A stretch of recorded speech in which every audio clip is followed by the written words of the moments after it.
Catherine's big, and she has been, you know, all the myths about her have on the whole been successfully busted. But yeah, Catherine Howard, I mean, you go to the Tower of London, and if you go on a yeoman warders tour, you get certain yeoman warders will just call her a tart. Without question, you know, she got executed because she was a tart, you know. Right. That's how they talk about her. Right. And yeah, and so there's just this, yeah, the prevailing kind of feeling about her is, yeah, she was nothing but a young woman who wasn't suitable to be queen and who was a tart. Yeah.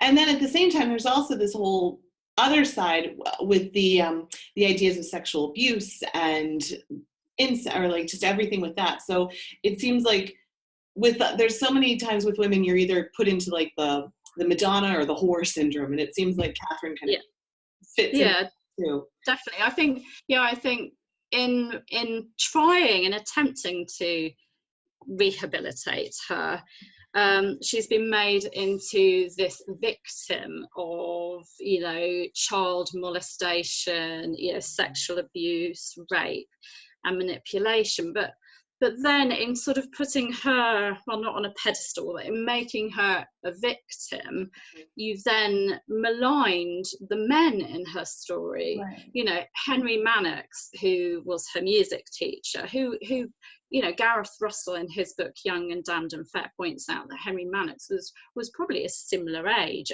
at most 5 years older than her. He wasn't like this older man, older teacher, you know, taking advantage of her. You've got him being called a paedophile online. I mean, I read all the time whenever I mention Mannix, oh, he's a paedophile, he molested her. You've got Francis Derham being made into a rapist. You've got Thomas Culpeper being made into some kind of blackmailing manipulator who took advantage of her because perhaps he wanted to marry her, you know, when Henry VIII was dead. So, I mean, these poor men, I mean, Henry Mannix was lucky, you know, he didn't come to a bad end.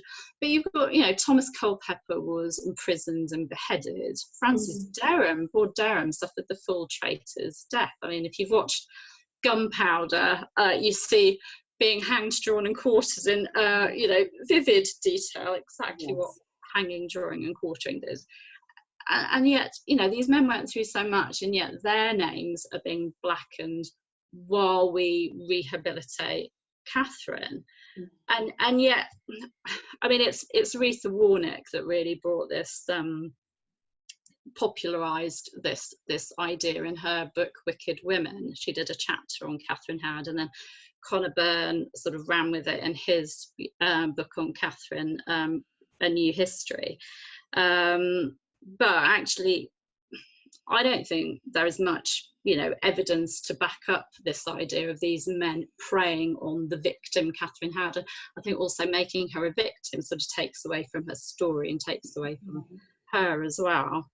I mean, do you want me to go through what the evidence that they put forward is? Yeah, no, I would like to get into that. It's just, it's interesting because so many times with these kinds of larger than life characters, like, can they just be human? You know, it's like, people make mistakes, people do silly things, and it doesn't necessarily have to be this villain or this Madonna or whatever. Like, people can just be human sometimes.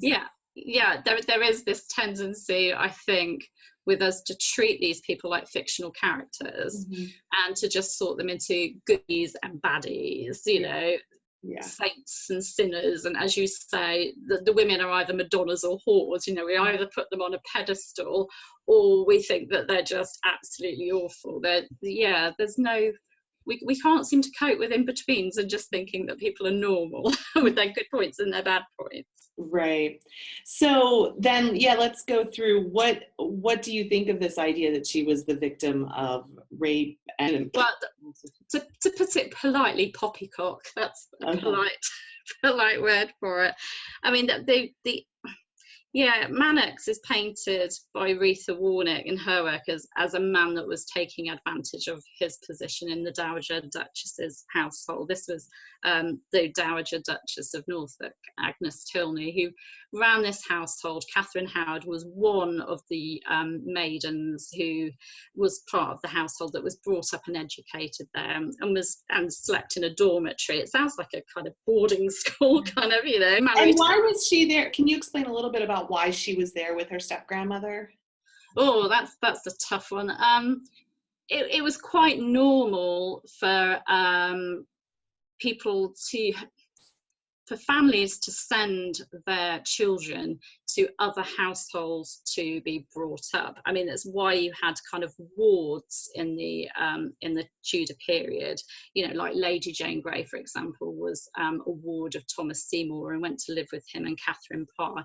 You sent your children away to sort of be educated and brought up in someone in the family that, or someone that you were friends with, that was a good status and could give them perhaps a bit more, that could perhaps take them to the royal court or whatever. And with Katherine, she was from quite a large family, and her mother had died, and her father, he was a waste of space probably isn't a very kind word to use, but he wasn't a great sort of, he wasn't a brilliant kind of stable kind of man. And so she was brought up in her step-grandmother's household with other women of her kind of, well, I think she had a better background than the other women, but yeah, to be brought up and to have better opportunities. Mm-hmm. And so as part of that, she was educated in music, which was what a young woman, you wanted to be accomplished on the virginals and the lute and whatever. And Henry Mannix was her music teacher. I think she was about 13 when she was having music lessons. Okay. And this is why we kind of see her as this, victim of molestation, because we know, I mean, I'm not going to use the word that Mannix used about how he grabbed her but he obviously had access to her private areas. Mm-hmm. And that's seen as him molesting her, him taking advantage of his position.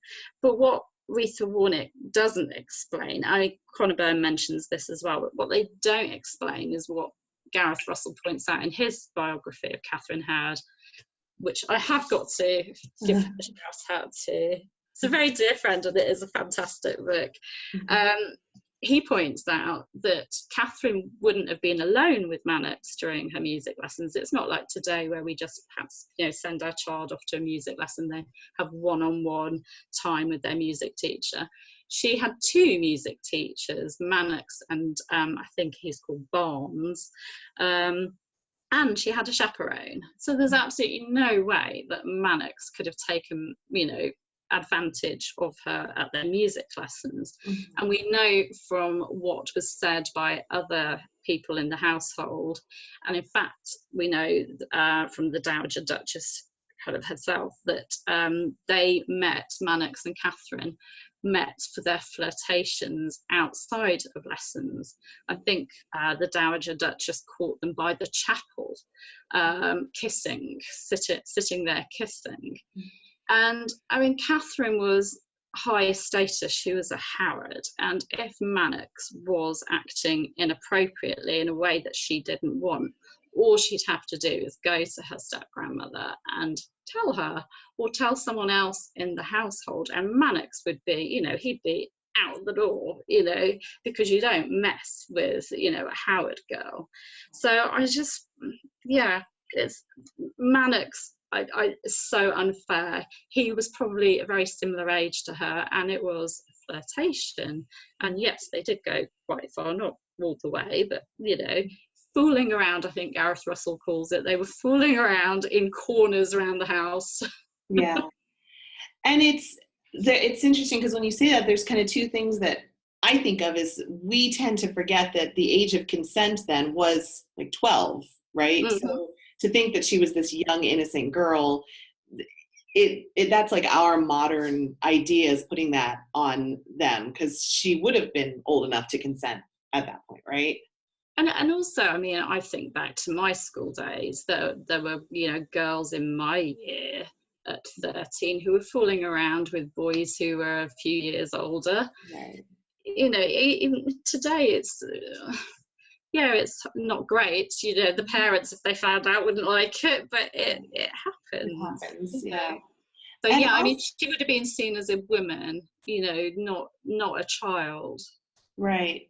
And also this idea that even though, like you said, she was a Howard girl, even though she wasn't right up at the top of the family, like that would have really been something to her, right? Like that would have Yeah. been a huge part of her identity, was that she was a Howard. Yeah, and actually she did use that. I mean, she used that with Mannix and Derham, and you know, well, I'm not kind of interested in marrying you. You know, she did use her status, that she was too important for the likes of Mannix. She wouldn't have considered, you know, marrying him. He was just a simple music teacher. So Right. she was very much aware of her status.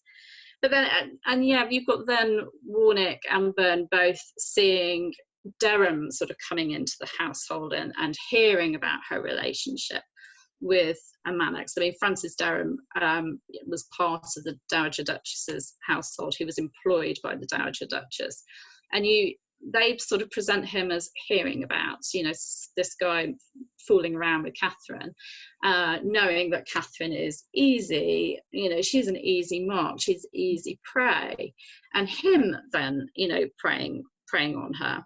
And there's one piece of evidence that they use to back up the idea that Catherine was raped by Derham. Or at least sexually assaulted. That Catherine said that there's a quote when she talks about how a woman might meddle with a man, yet conceive no child unless she would for herself. Now, most historians in the past have just said that meant that Catherine knew about contraception, that, you know, obviously contraception at the time wasn't great, but there were various sort of methods. They've taken it to mean that, but both Warwick and Byrne actually say that Catherine probably was referring to the fact, the Tudor idea that a woman had to enjoy sex, had to have an orgasm to conceive. And that's why there were problems with women who were actually raped, calling rape, but being pregnant, and it was thought, well, no, I'm sorry, but you couldn't have been raped if you're pregnant, because you obviously enjoyed it. So they And that's talk about, because, wasn't that because like they thought that she had seed too, and the seed wasn't released? yeah, it was all this Tudor weird warped ideas of reproduction and how it all worked. So they kind of make it that that's what Catherine was referring to, that she couldn't get pregnant with Derham because she didn't enjoy it, and therefore she was saying that her encounters with Derham were him forcing himself on her.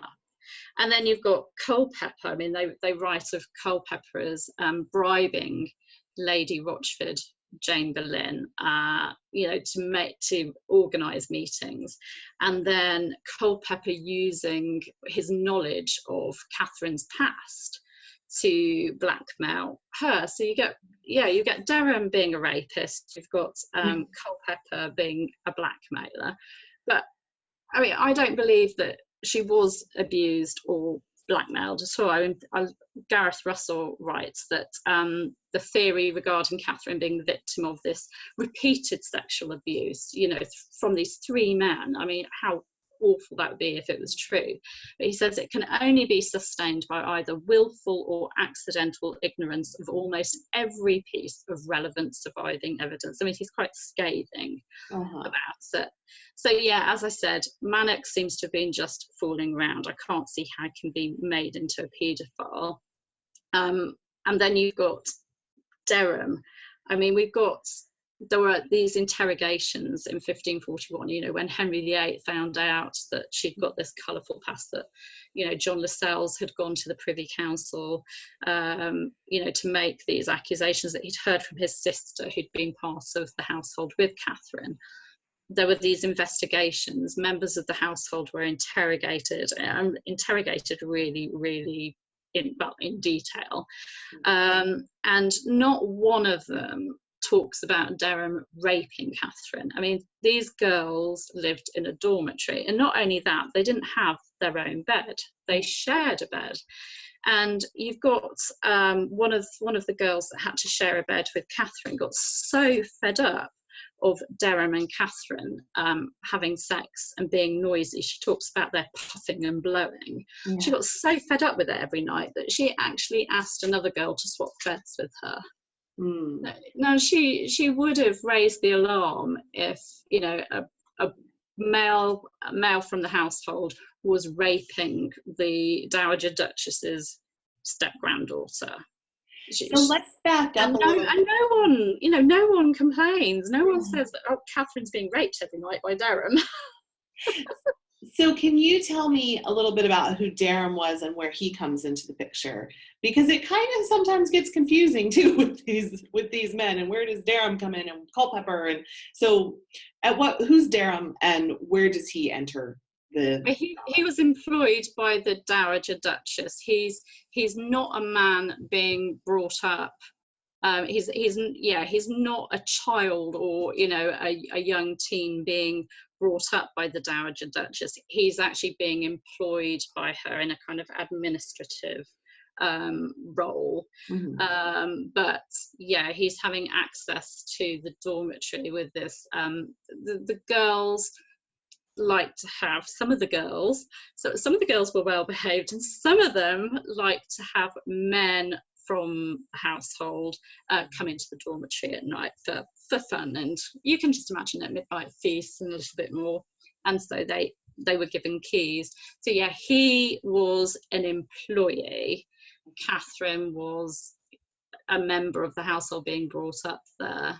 So that was him, and Henry Manox was a music teacher. And then Thomas Culpeper, Katherine meets at court, and actually she meets him because she goes to court in 1539. She leaves the Dowager Duchess's household because she's been appointed to serve Anne of Cleves, who of course is coming to England at the end of 1539 to marry Henry VIII, which she does in January 1540.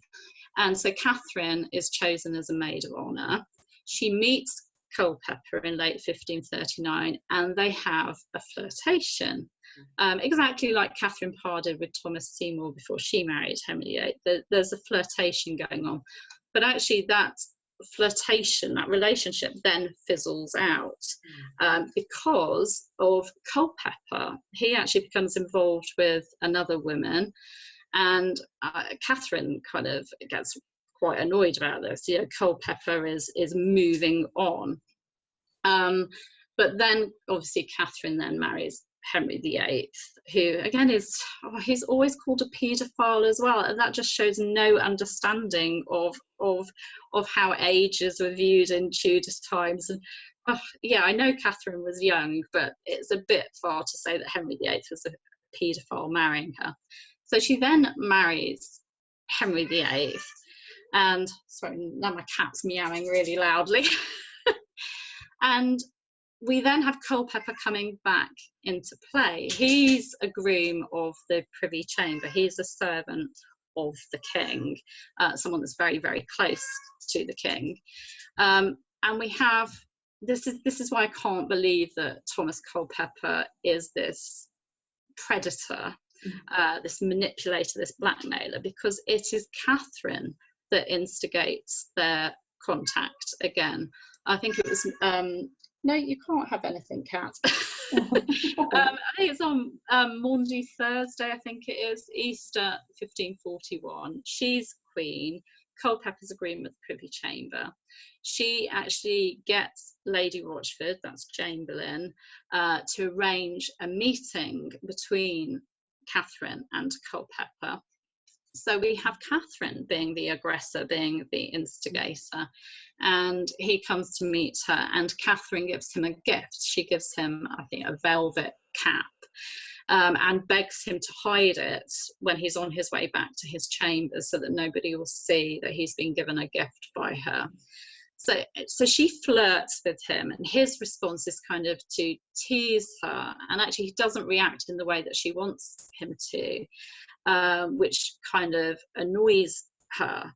But then it goes on. We have lots of meetings and gift giving. But I mean, Gareth Russell in his book points out that this first meeting, this Maundy Thursday meeting, conclusively disproves the absurd recent theory that Catherine only ever met with Thomas Culpeper in 1541 because he was blackmailing her.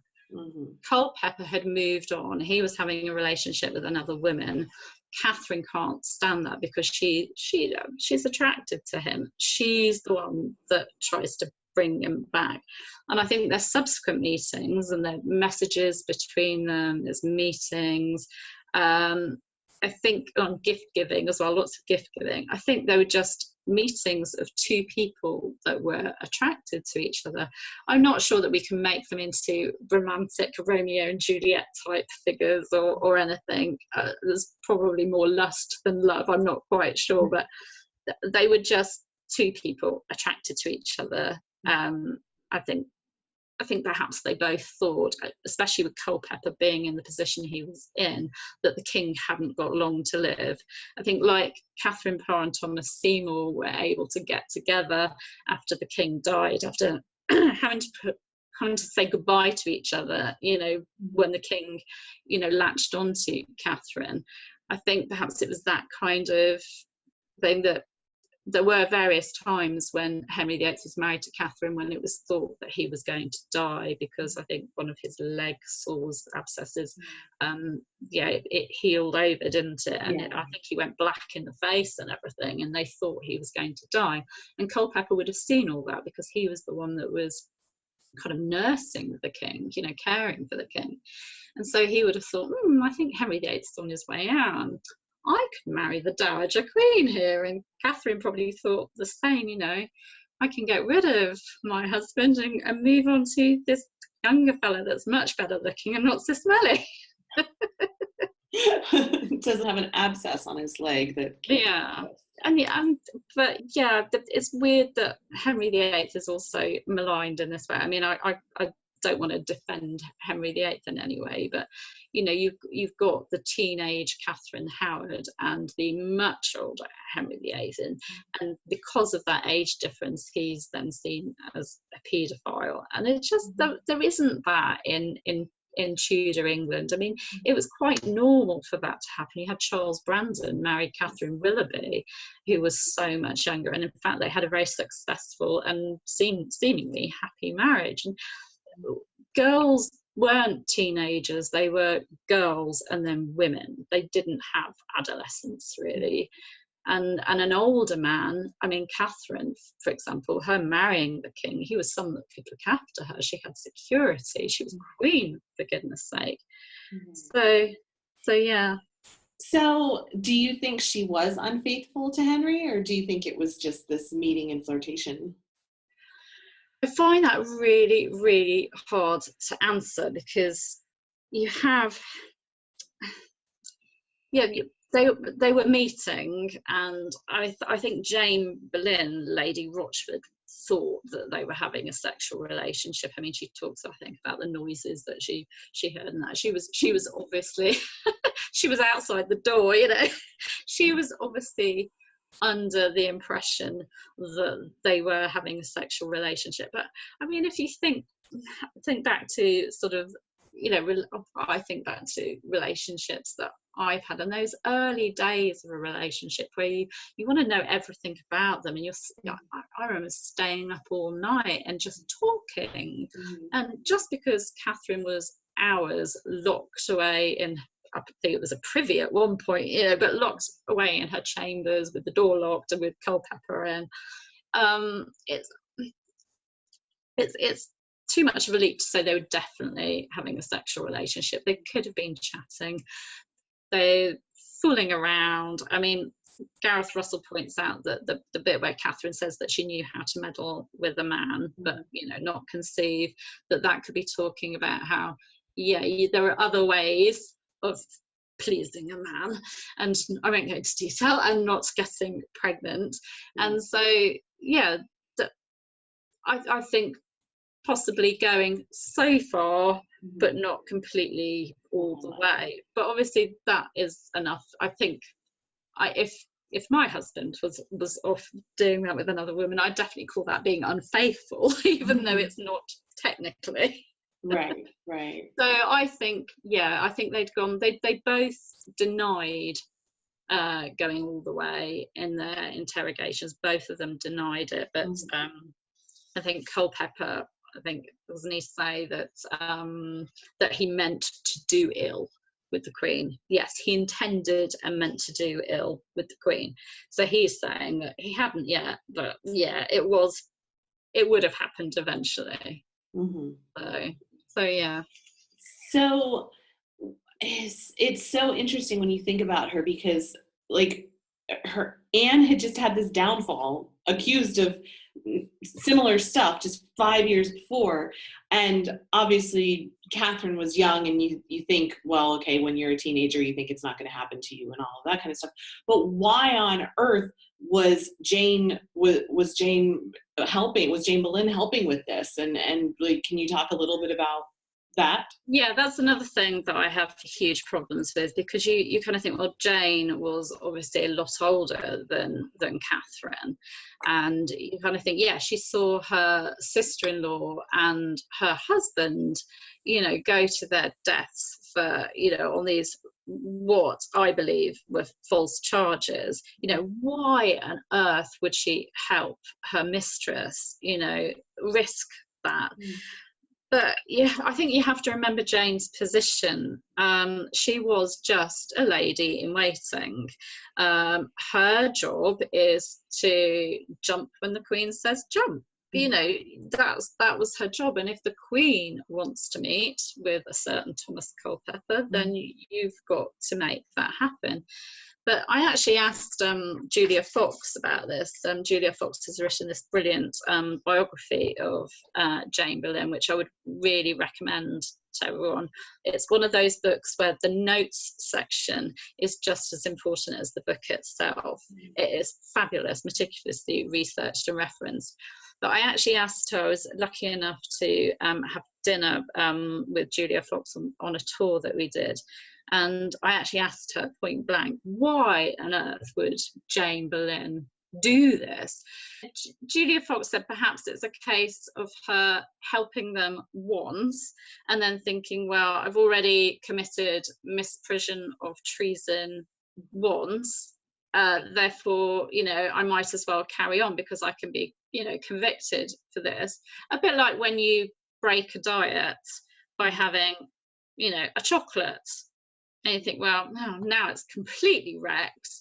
I've done it. It's bad. I might as well eat the rest of the bar of chocolate and start again tomorrow. It might have been a case of that. Well, I've committed. I've hidden this treason by helping them once. I might as well carry on. And perhaps also Katherine and Culpeper might have said that to her. Well, you've helped us the once. Look what you've done. You might as well carry on. Or it could be a case of her kind of living vicariously through Katherine. I mean, I think Jane had a very unhappy time. And so perhaps she wanted to see someone, happy with the person they loved. And Julia Fox also talks about how the one person that could have helped Jane was Thomas Cromwell. Now, he was a person that she'd gone to in the past for help. He'd got her back to court after the fall of George Boleyn so that she could, support herself financially. But of course, he was executed on the same day that Katherine married Henry VIII.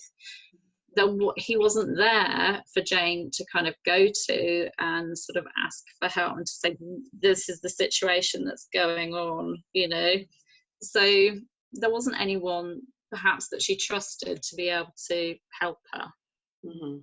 I see. So, but it's really hard because she got herself into a right mess, and then of course sadly she came to the same end that Katherine did, and even worse in a way, that she went mad when she was imprisoned. And Henry VIII even changed the law to get rid of her, so that he could you know, she didn't recover, if he could still execute her. I mean, that's just awful. Yeah. So in what ways is Catherine's downfall different than Anne Boleyn's downfall? Because, I mean, obviously I've done my book, you know, The Fall of Anne Boleyn, A Countdown, and I'm working on The Fall of Catherine Howard, A Countdown. So I've kind of been in my head, you know, comparing them. And I mean, Anne Boleyn's fall was so quick. I mean, we don't know exactly when it started, but if you date it to those commissions of Oyer and Terminer being set up on the 24th of April 1536, there's less than a month between that and Anne being dead. You know, she was executed on the 19th of May 1536, so less than a month.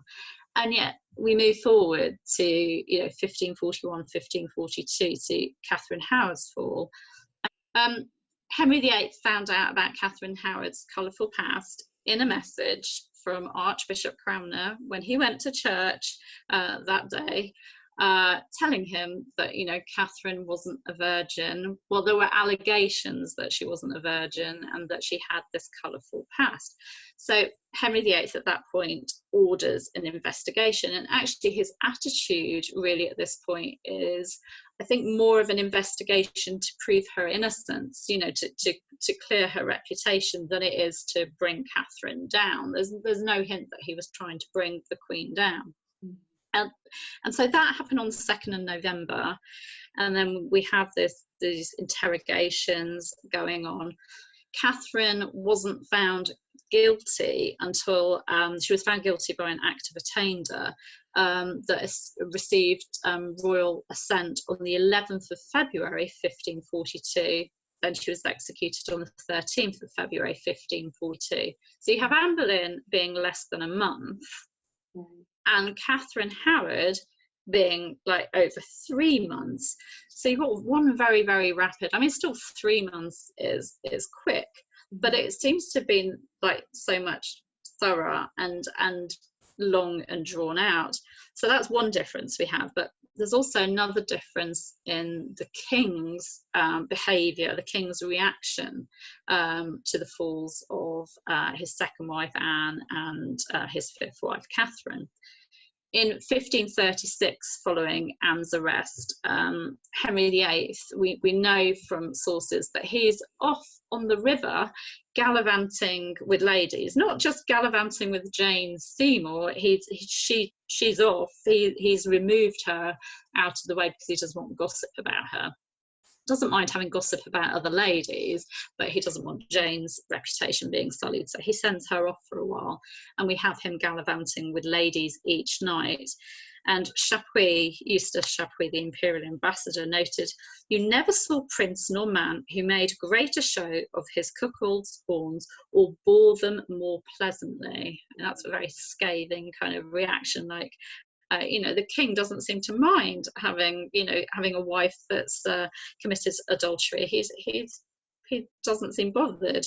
And this was, you know, his queen, his wife, was said to have been doing it with five men, one of them obviously her brother, and all of these men were close to the king. They were all his good friends. I mean, Henry Norris was like one of his best friends, groom of the stall, and all of these men were people that he regularly jousted with, played cards with, all sorts.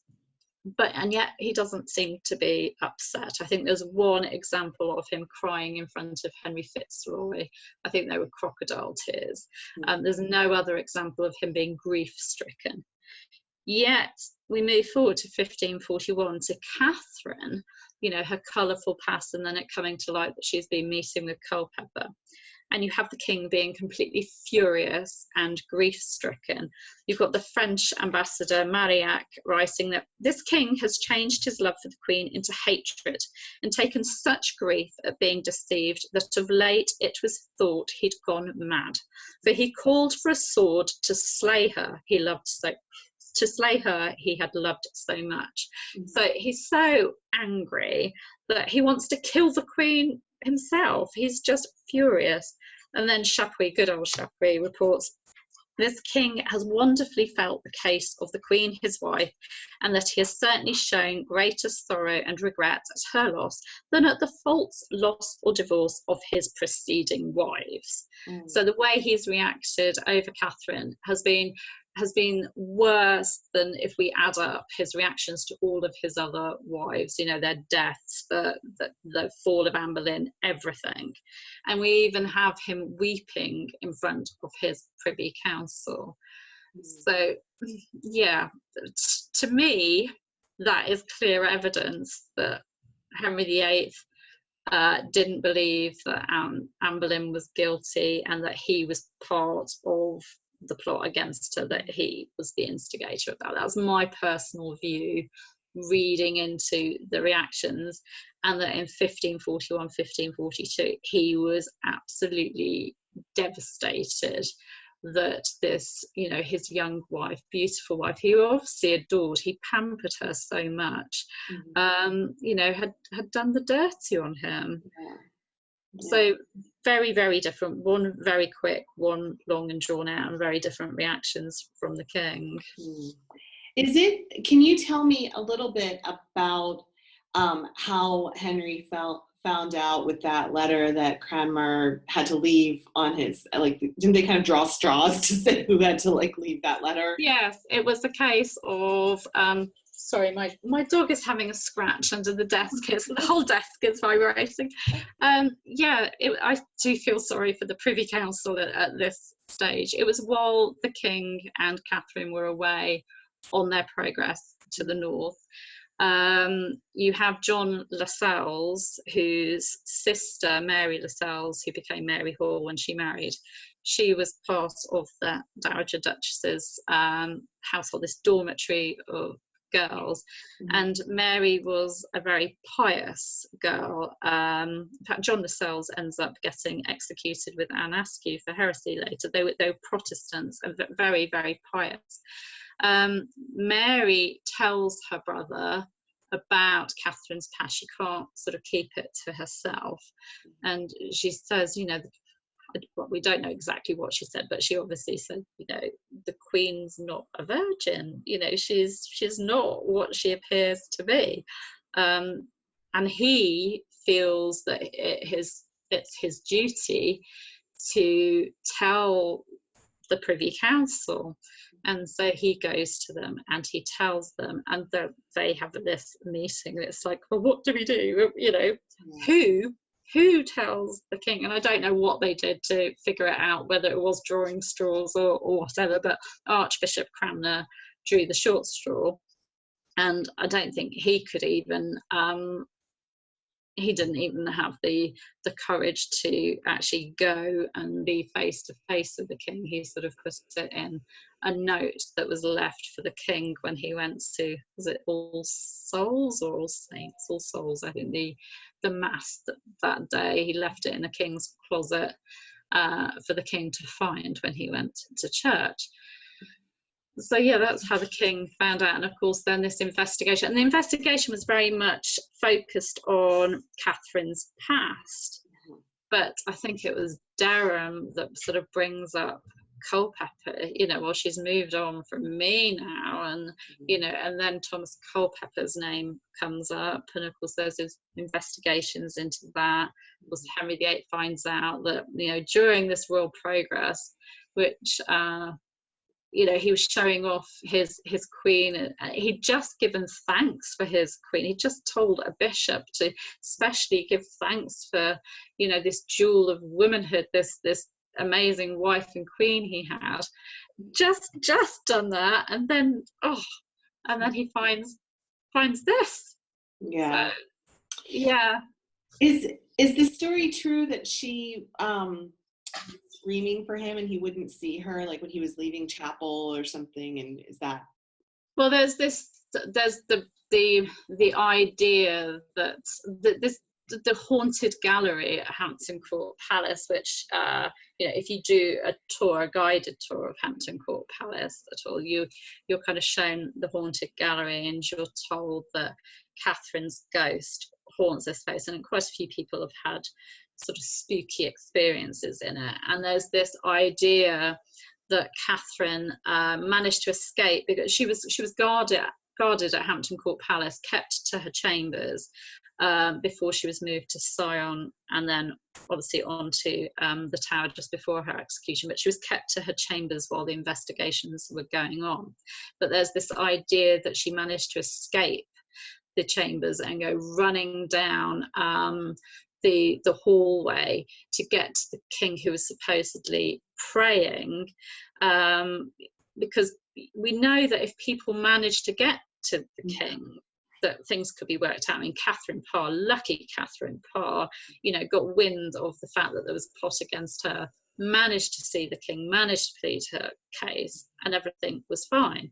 Anne Boleyn never got that chance. We think that George Boleyn was on his way to see the king, but was arrested on his way to see the king. I think Cranmer was saved by being able to see the king when there was a plot against him. If you managed to see the king and plead your case, I think Henry could see the light. So that's obviously what she was trying to do. But it doesn't really add up, the story, because the king wasn't there. He'd already left. He wasn't there. So I don't think. Yeah, it's a nice legend. Yeah. And perhaps she does haunt the place, because obviously that's where she was kept for a while anyway, but I don't think she went screaming down the corridors. Okay, and then the other story that's so famous about her is that she practiced with the block before she was executed. Yeah, this I find really poignant. In the Tudors, good old the Tudor series, I do actually love it, even though it's so distorted at times. You have Catherine Howard being naked at every opportunity there. There's not many scenes really when she's got her clothes on, and one of them, obviously, she's in this freezing Tower of London and calls for the block and practices with it naked. But she did call for the block. Not naked, but she did call for the block. We have Chapuis saying she asked to have the block brought into her that she might know how to place herself, which was done, and she made trial of it. And I find that so poignant, because here's this girl, and she is a girl. I mean, I agree with Gareth Russell with his idea that she was born about 1523. So that makes her, 1523, that makes her, 19 at her death, 18, 19, yeah. So in our eyes, that's a girl, and in their eyes, she's a grown woman. And you just have this girl who's waiting for death. She's been told she's going to be executed the next day, and she so wants to die properly and with dignity and not make a mess of it, that she asks for the block so that she knows how to put her head properly on it, so that she doesn't make a fool of herself. And I just find that just so very sad, just so poignant and so human. I think it's things like that you just draw you to a person and give you some insight into them, some link. That just really hits me. She was a real person who wanted to make a dignified death. And then, of course, you get the yeoman warders who come along, strip all that dignity away from her by saying she was nothing but a tart. And of course, she went to her death and shouted out, I'd die a queen, but I would rather die the wife of Culpeper. Which, no, I mean, that's another of these myths that we can just completely throw away, because we have one eyewitness account. I think it's Otwell Johnson. He gives an eyewitness account of the executions of Catherine Howard and Jane Boleyn, and he talks about them going to their deaths with courage and dignity. He says they made the most godly and Christian's end that ever was heard tell of, I think, since the world's creation. So, he's saying that they were the best. Now I sound like Donald Trump there. They were the best. They had the most dignified, courageous ends that there could be. And I think we take that dignity and courage away from her when we just repeat the myth that the Tudors make her wet herself, which I think obviously makes you have empathy and sympathy with her. But that her wetting herself, her going to her death and crying out about Culpeper, that just takes away from her. Can't we actually give this woman respect for having courage and dignity at her end? So what effect did her fall have on the Howard family and the Duke of Norfolk and everything? I think they get ignored in all this. I mean, we think about Katherine, we think about, Culpeper and Derham, and obviously they were all executed, but we forget about the rest of the family, and it had an immediate negative impact on the family. I mean, Agnes Tilney, Dowager Duchess of Norfolk, was very elderly and frail. At this time, she was interrogated. Scarily, and her stuff sort of searched and things taken, goods taken from her, money taken. Her daughter, Katherine's aunt, who was also a Katherine Howard, it gets very confusing, there are quite a few Katherine Howards, the Countess of Bridgewater, and her children were taken as wards. Their goods were inventoried. Then the Countess of Bridgewater and the Dowager Duchess were attainted for misprision of treason, which is, hiding treason, knowing something and hiding it. Although I don't see how it can be treason to just, Catherine wasn't even married to Henry VIII at this point, but there you go. And they were found guilty of that.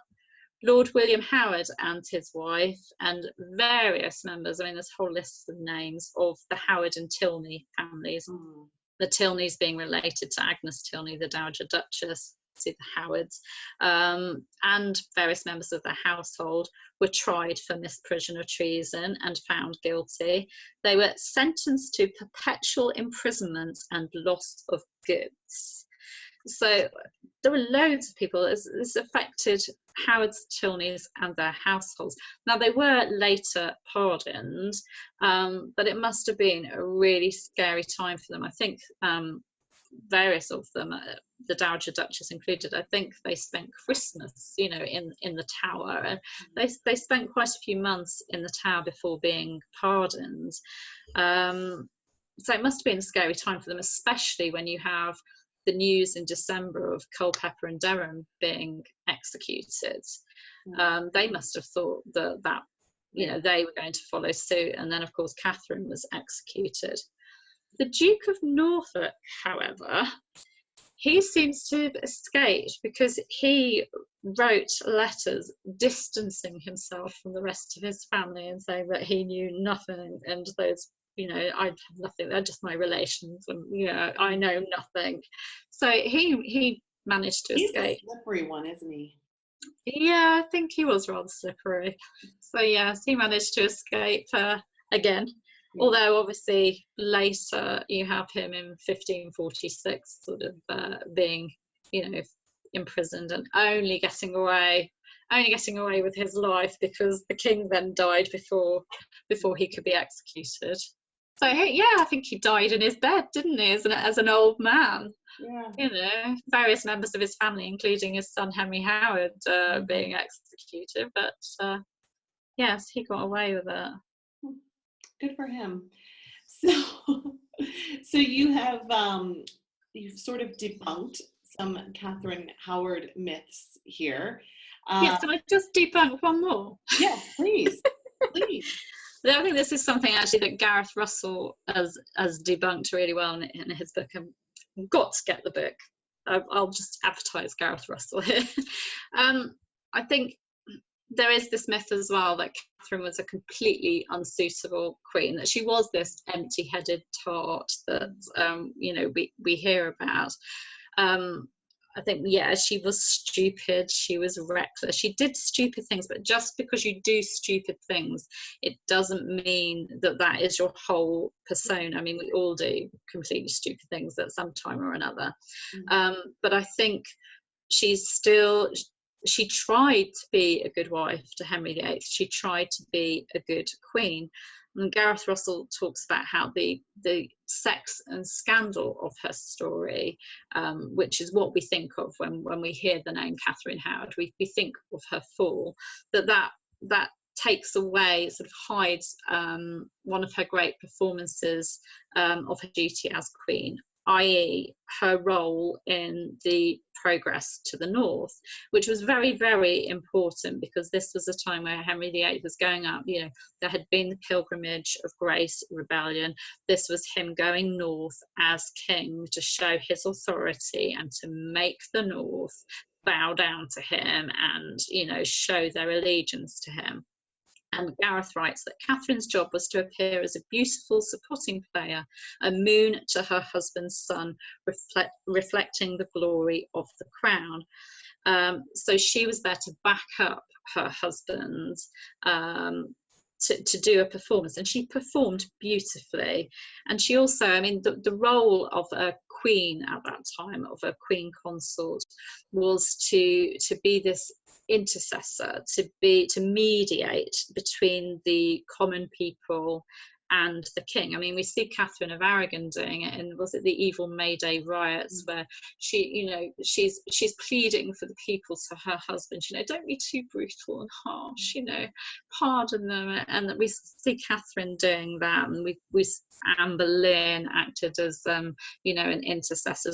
This was the traditional medieval queen's role, and Catherine does it as well. She interceded with her husband for the local people while they were on progress. I think there's one woman, her crime's not mentioned, but she did have a crime, and Catherine intercedes on her behalf to get her a pardon. So she's doing what a medieval queen's supposed to do. And I think Gareth Russell concludes that on the progress, Catherine was at once flawlessly well-mannered and enigmatically subservient. She was what a queen consort was meant to be. She had her failings. She was stupid and reckless. She hadn't been brought up to be queen, but when she became queen, she put her all into it. And I think that's another thing that we take away from her by concentrating on her fall. We don't look at what she actually, you know, her actions before that as queen consort. Yeah. So I find it just very sad that we just label all 6 wives, you know, as goodies and baddies, and good queens, bad queens, and we don't really, we can't look at them as well-rounded individuals. And as you say, I don't know whether that's because of the ideas about women. I don't know. Yeah, there's probably a mix of a lot of different things. Because I think, like, yeah, we make caricatures, don't we, and stereotype them. We like to put things into boxes that we understand, don't we? Yeah. Something, and oh, that goes in this box, and that goes in this box, and yeah, perhaps if we haven't got time to research someone properly or to look into them properly, perhaps it's easier to do that. Oh, that's the queen that, you know, yeah. So tell me about where people can find out more of your work and plug your stuff here. Plug my stuff. Well, I did this book. Plug this. I did this book back in 2012, I think it was, The Fall of Anne Boleyn, a Countdown. And I'm actually working on, as I say, The Fall of Catherine Howard, a Countdown, that was supposed to be coming out this year, but various issues and other projects and everything, I'm not sure that it will come out this year, but I'm working hard on it. I remember when I spoke to you for the March one, you said this is the year that Catherine Howard has to come out. I know. It is. I'm trying, because I've been working on it since I brought out that book, so that's like 6 years. But yeah, other things get in the way. One of the things that has got in the way of that, which is nice that it's got in the way of it, is the Tudor Society. A lot of my time is taken up by running the Tudor Society. www.tudorsociety.com. And what is the Tudor Society? It's an online, to put it briefly, it's an online community of Tudor history lovers. It's done by subscription. People become members. And my idea behind it was that there are so many people all over the world that love Tudor history, but they can't get to the UK to see, you know, their favourite historian talk. So what we do is we have expert speakers once a month who do a talk for us, and then they come onto the chat room and answer questions, which is great because you get to grill them for an hour and throw questions at them. It was to get Tudor history lovers together, because I also find that when you start talking about Tudor history to people that aren't Tudor history lovers, their eyes just glaze over, don't they? So it was to bring people together as well, so they can debate Tudor history. We have informal chat sessions once a month as well, where we debate a certain topic. We do a monthly magazine. I do, which is Tudor Focus. That was another thing. I've got fed up of buying history magazines and hoping there was a Tudor article in them, because that is obviously my interest, and then there not being one, or there being just a small part of it. So our magazine is completely Tudor focused. I do a video chat every week, video talk on various topics or personalities, or a question that someone's asked me. So it's just a hub really for people that are interested in Tudor history. So that's that's the main thing that I do really, because that takes up a lot of time. I also run the AmberLynFiles.com, which was my first love, and I still do that as well, because there's nothing like getting lost in Amber Lynn's story for me. That is definitely my first love. So yeah, but of course all these things sort of take time, and writing and research kind of get put on the back burner a bit. Yeah. No, that makes sense. So tudorsociety.org, AmberLynFiles.com. Okay, tudorsociety.com. Put links in too for people. Great. Thank you. Thank you. Thank you so much for taking the time, and you've been so generous with your time, and it's cool to see Katherine come alive as the woman, and yeah. So yeah, well, thank you. I mean, it's any excuse to talk Tudor, really. I understand. Awesome. Okay.